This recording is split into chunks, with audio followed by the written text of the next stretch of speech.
3. This is the case of Paul Quant Sr., a 78-year-old disabled veteran who was subjected to a brutal and agonizing death at the hands of the last person he would suspect. Jesus.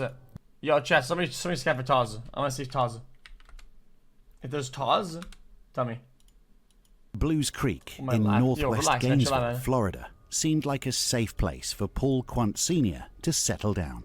He lived there for many years, and he seemed to be living a quiet and cheerful life.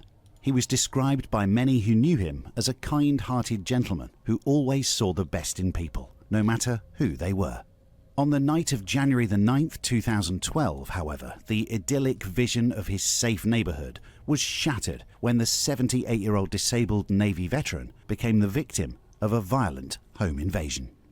The investigators described the scene as nothing short of horrific. There was blood all over the carpet. Quant Sr. was left bruised and bloodied, but he managed to get to the home of his neighbor, Virginia Grissom, to beg for help. Bear in mind, during this phone call to 911, Paul is slowly bleeding to death and is in an indescribable amount of pain. And it's remarkable to see that he still had the courage and bravery to go out and find help. 911. Oh, hell no, I want to hear that. My next door neighbor has been chopped up. Oh my god, he's in his wheelchair. He's been my neighbor for 8 years. What's his name, ma'am? His name is Paul Quant. We're getting you some help. Just stay on the line. Stay with him. Okay, they're coming to your house as fast as they can. Where? Tell me exactly what happened. He's banging on my door. He's covered in head to toe. Covered in blood. Someone broke into his house. Jesus. They tied him up. Okay. He's being away from home. How many people broke into his house? This is not the real call, by the way. Wait, is it not? Oh my god. A man and a woman. 225 to 240 may be bad. Can you ask him when they left? Yeah, we'll probably have to skip it. About 30 minutes ago, he thinks. What did they want? Wait, why? Because it shows things or what? They cleaned his safe out. And they stole his Cadillac. A white Cadillac. Oh, I haven't watched it apparently. Disabled bedrooms were attacked. Okay.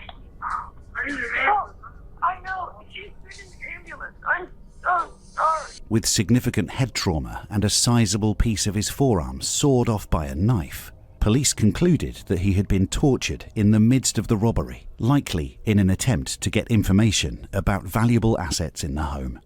Grissom called for an ambulance, and before losing consciousness, Quant Sr. indicated that a male and female suspect were responsible for his attack, and that they had made off with everything, including the contents of his personal safe. Quant Sr. was sent to the hospital, where he was sadly pronounced dead shortly after due to his injuries. Meanwhile, Gainesville Police Department Sergeant Stephen Girard spotted the stolen Cadillac not far from Paul's home. A car chase ensued, with the suspect reaching upwards of 100 miles per hour before ultimately crashing into two other vehicles. Don't fuck.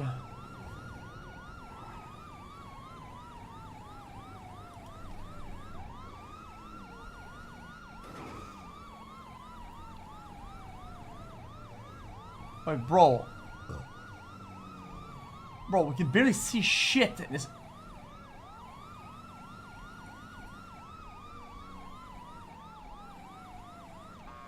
Motherfuckers, body cam finally functions. It's fucking 12 in a potato. Like, Jesus, man. What the fuck?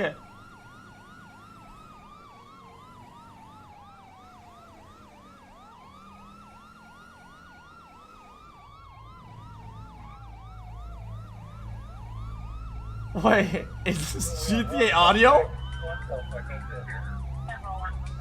The suspect was searched by police, who found many objects linking him to the crime, including a stun gun, bloody duct tape, and bloody latex gloves.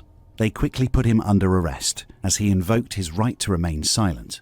Gainesville authorities were able to identify the man as 22-year-old Austin Mark Jones, after running his fingerprints through their database. Investigators, however, were still searching for the female attacker that Paul Quant had mentioned to Grissom.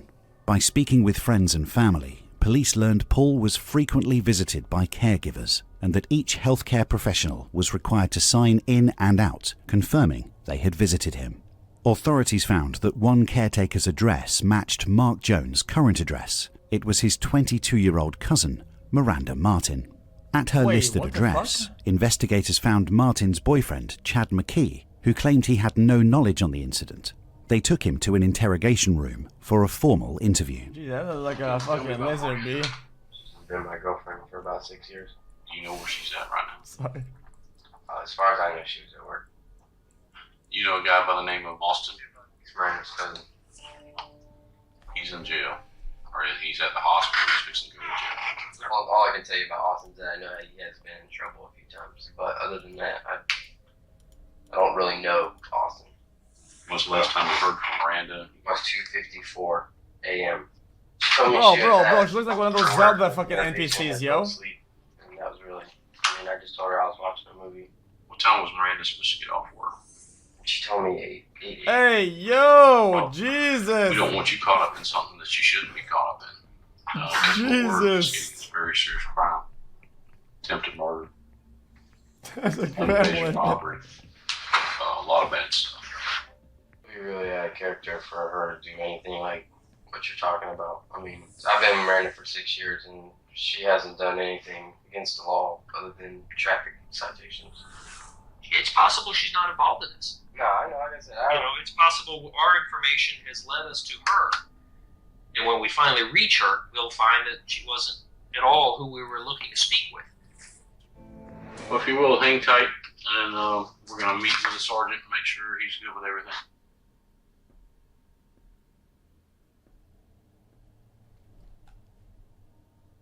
Interesting, yeah. Listen, dude, I don't know what you told them and all this kind of stuff and everything, but I don't think you're being straight up. I find it hard to believe that she's been your girlfriend for several years. True. You don't know anything. I mean, what are you asking? You're just glazing. Yeah, my girlfriend. I think that she asked you about it. She mentioned it in front of you. She didn't mention it to me. I'm just as shocked as you are to find out that you guys are knocking on my door at whatever time, asking me if my girlfriend's committed attempted murder. When she had to go to work, is what she told me. You just talked to her manager. She said she's not working today. Not at all. Why is she lying now about going to work? Your guess is as good as mine. At first, the detectives were adamant that Chad knew what his girlfriend did and was trying his best to cover for her. However, the more they interviewed him and the more they analysed his movement and body language, the more they realised that he was actually telling the truth and was indeed unaware about his girlfriend's despicable plans. Call her, put her on speaker, say, hey, what's up? Are you coming home? What's the plan? And then we'll just go from there, see what happens. It's voicemail. The mailbox is full and cannot accept. I don't think she's going to pick up. If Miranda was in trouble, if she couldn't come home to you, what was she? Her mom. What's her name? Kathy Martin. The detectives decided to visit Miranda's mother's house in Fort White in order to question her about her daughter's whereabouts, Even the map where is they fucking surprisingly pixelated, bro. found Miranda there, Bro. hiding out in Bro. Oh my god. What the fuck? This is... What the flashing... one of the rooms. Jesus Christ, my brother. Look. Both Miranda and her mother, Kathy Jones Martin, were brought in for questioning. They were placed in 2 different rooms and questioned simultaneously. The detectives' main aim is to establish a timeline and trap them into a story. If any of their accounts differ from one another, it would be a huge step in the case against them. Tell me about your day yesterday. I left my apartment. It was around 11, 12. And I went out to my mom's. Ah, Between daylight and dark. Austin asked Randy to give him a ride to his lady friend. I met up with some chick, and that's the last I seen him. sorry. Gave Austin a ride. I thought it was breakfast. I'm so It hungry. was a parking lot off of, I don't know if it was 13th or 440 White. I just dropped him off and left. Okay, when you dropped him off and left, where'd you go? Dad thought I had to work, so I had to go back and pretend like I was getting my work clothes. Why are you lying to Chad? I lied to him last night because I just wanted to spend a night like with my mom and everything. Mm-hmm. And I didn't want him to get mad, so I told him I was working. In the short time she was interviewed, Miranda has already admitted to willingly lying to her boyfriend about her whereabouts. It's clear to see that this is a sign of her true nature beginning to show. Somebody who is willing to deceive and fabricate the truth in order to receive what she wants. Also a dumbass. Okay, so you dropped Austin off, then drove back to your mom's. Yes. So what time do you think you got to your mom's? It was like 10. Okay, so she left around dusk. Made it in between 10 and 11. Okay. But it's what, 6, 7, 8, 9, 10, 6 hours she's gone to just drop him off. Did she say if she went anywhere else after that, or? Well, I thought she was going to work. 6 whole hours. You can think of anything. I would much rather lay everything on the table. You know, I don't know. Maybe everything that you've told us is what you know. I don't know. But I just like to let people know that from the very beginning. You were in Fort White at 10 o'clock.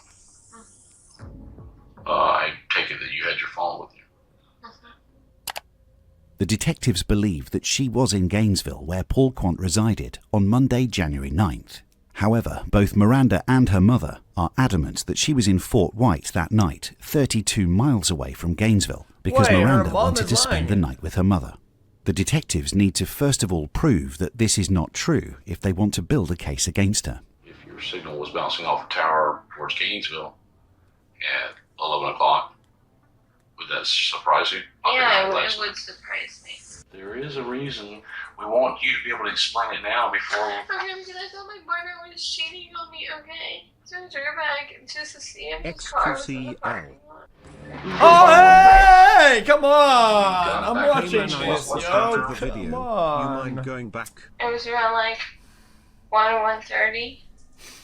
And just like that, the detectives got what they wanted. Miranda changed her story and said she went back to Gainesville to check up on her boyfriend, placing herself in the area at the time the crime occurred. We have some reservations about where your daughter was last night. Please, be honest.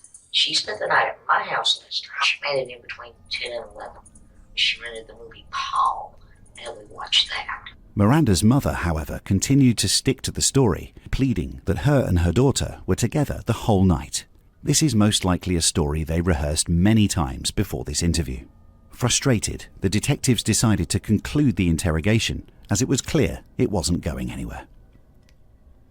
Chat, is there charges for lying for somebody? How many times total that did a crime like that? For Paul? Oh, it was 3 days a week. Fucking lock her the fuck up, man. Bitch ass. Yeah. Okay. She's the fucking lizard hatcher. Everything that took off the bed, put in the washer, and then put back on the bed. So you never got anything off the closets? The only time I remember the closet was just I hang up stuff, and that's it. Okay. So you saw the safe there? Oh, I didn't think that was like a safe or anything. What do you think it was? I thought it was just like a box thing, like a metal box. Be honest with me. What? What was the reason for bringing him over here? And be honest. He was supposed to meet with some girl. I dropped him off. You dropped Austin off just down the road from Paul's house, right? Miranda, be honest with me. You dropped him off just down the road from Paul's house, right? Yes. Okay. Meeting some girl. And that's that. That's honestly it. Okay. Miranda, I know we've been talking a long time to Detective Joe Mayo. Every time we come outside, there's a little bit more information that you've disclosed. And that's why we keep coming back in here and asking you some more questions, okay? Because nothing seems to be adding up. When you guys went there last night, okay, and when you guys drove up there, you know, whatever you planned to do, did you expect it to unfold the way it unfolded? Did you expect Austin to act like that? Miranda, this is important. Things changed, right? Things changed, right? So they want you want to rob this. I thought you were just gonna scare him, just not hurt him, just scare him. Finally, an admission that she did indeed drop Austin off at Paul's house with the code, intent to make contact with Paul and not for Austin to see a girl. At this point, both the detectives and Miranda know there's no turning back from this. The truth is almost out. What was Austin's new plans now? I guess he just wanted everything. I haven't seen everything that he's got, so you tell me what everything is. What does he want? from Mr. Paul? I didn't care about what he got or anything. Like, I didn't even want Austin to go in the first place. But he did go, and you knew he was going there to scare him. Brandon, did he tell you to wait for him? I waited for him down the street where there was like a house for rent. Oh, me, okay, GG's now for sure. Did you ever go in the house just to see what was going on to get him? Did you try to stop him? I was only at like past the doorstep for a little while, and I froze. Okay. She has now admitted that she was in Paul Quant's residence at the same time as Austin. However, she's trying her best to distance herself from the brutality of the crime that occurred by only showing peripheral complicity in the crime. In order to charge her for her involvement, the detectives need more admissions from Miranda. You're just standing there, right? Were you in shock? Did you hear Mr. Paul yell for help? I couldn't hear anything. It was... Miranda, what was he saying? Fuck off. It was just, honestly, I just couldn't hear anything. What time last night did you go over to Mr. Paul's house? Between 9:30 and 10. Between 9:30 and 10. And who went? Sorry, when's Sarkova exactly? Austin went first, and then I followed. Austin rang the doorbell, and the next thing you know, he just pushes it open. Did Mr. Paul see you? I don't think he had a chance after Austin just pushed him. Do you follow him into the... you follow Austin in? Yes, so I was standing like at the edge. He was like, throw that mask at me, put this on. You threw the mask at you, told you to put it on? Yes, sir. What color was the mask? It was a red Elmo. He had a PIN number? Okay, so he got Mr. Paul's PIN number? For the safe. Okay. So did Austin tie him up? Yes. Was he begging for his life? He just kept saying, I'll give you everything you want. Please stop. Oh, that hurt. Jesus. And what was Austin hitting him with? It looked like his fist. His fist? And did you see Mr. Paul bleeding? Yes? Okay. I didn't know if Austin Hey! I'm trying to watch the show, man! Fuck! Austin's hitting him. Why do you gotta do that shit? Okay. Come on. And you're saying Austin's collecting everything in the house to take it. So what did Austin take? I seen him with a box of stuff. A box of stuff. I don't know what all was in the box. Any chance that maybe you collect anything in the house? Did you take anything? Austin just kept telling me, take it. And where did you put that stuff? In the trunk of his car. Did you drive the Cadillac out of the garage? Yes, he made me drive to the bank. You guys drove to the bank to use a debit card at the banks? Yes. What bank did you go to? Capital something. Did you go to an ATM machine? If we get some video from that ATM, they're going to be you? Wait, yes. So How much money fucking did you take dumb. out? Bro, wait, Four. what? So you took out 400? Wait, these motherfuckers are literally doing a crime that somebody's literally dying for, right? Then they're going to a bank, withdraw money, and back. Okay. Looking like this. Where'd you go next? To a bank on Newberry, but it had exceeded. Oh, exceeded limit. But that was you too. I mean, if we pull the bank Yeah. records, It's me. it's you. What are you feeling right now, Miranda? I'm the worst person in the whole entire world, and I let something bad happen to somebody that didn't deserve it, and I should have stopped it. What? After the interview was concluded, it was obvious to the detectives that she was involved in the crime just as much as Austin was, even though she tried to paint a picture that she was a victim in this, and that she was being forced by her cousin Austin the whole time. All this was later confirmed to be true when detectives searched the car where they found her journal. What they read highlighted the dark and evil nature of Miranda Martin, and really destructed the facade she had put up of a scared individual who was being controlled and manipulated. In fact, she was the one who was manipulating everyone, and after reading her journal, it was clear to see the length she went to execute her plan. The journal read, "I should have looked through the drawers. Got to get information on the location of the key. Get back in and set up entrance. Also make sure I set up a stepping system to boost myself up high enough. I want to do it really, really soon, but might have to wait a few months, thinking maybe sometime in December before Christmas." The detectives also found a key to Mr. Quant's house in the car. The key seemed to be an older one because sometime during the planning of this robbery, Paul Quant became concerned when he couldn't find the spare key to his house, forcing him to change the locks to his front door. Boy, she didn't make the investigators believe that Miranda was indeed the mastermind behind this brutal murder, and her cousin Austin was the brute force she needed to carry out her plan. Both Miranda Martin and Austin Jones were charged with attempted first-degree murder and conspiracy to commit home invasion robbery. Oh man, this fucking lizard, Jesus Christ, this thing. Man, must look like a fucking munchkin or some shit. What is that, man? That is bad. Jesus, bruh. Yo, this is X on the beat, yo. Okay. You heard my voice as well. That S. Anyone knows that boy? I don't know, he's just so soy. Anyone knows that boy? I don't know, he's just so soy.